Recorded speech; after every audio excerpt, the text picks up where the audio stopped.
Reliability and validity. These are two terms that help us better understand the effectiveness of tests. There are multiple types of tests. There are tests one takes in school, such as a history exam. There are tests one might take to get admitted into college, such as the SAT.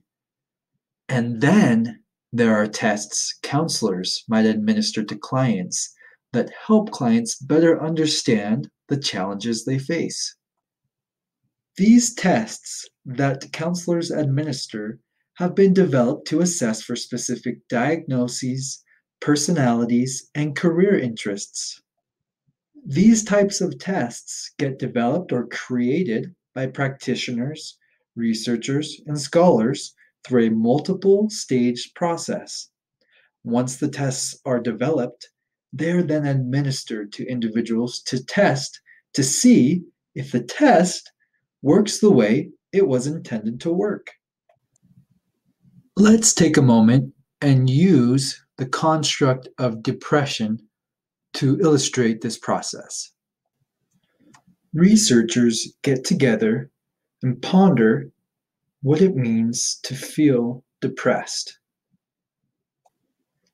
They come up with a list of criteria that might describe depression.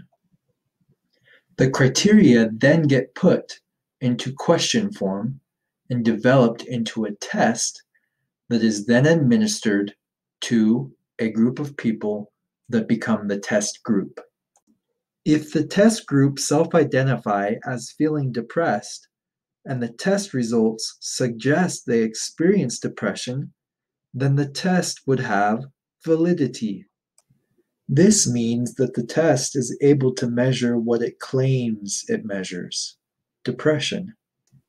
If our test group, however, is actually happy, but the test still suggests that they are depressed, then the test would not be valid.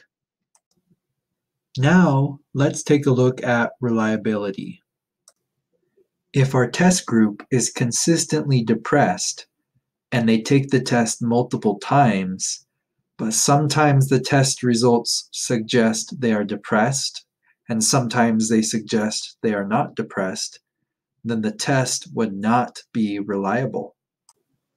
Reliability means that the test is consistently measuring the construct. It is like a bathroom scale. If you hop on the scale and it says you weigh a certain amount, and then you hop off, and then right back on, and it gives you a different number, then the scale would not be reliable. You would throw away such a scale. You can also think of reliability and validity as like a dart game. Don't mind the egg though, it was the closest thing I could find with a limited membership. Validity is accuracy. It's being able to hit what you are aiming for. In this case, you're aiming for the bullseye, and you got the bullseye.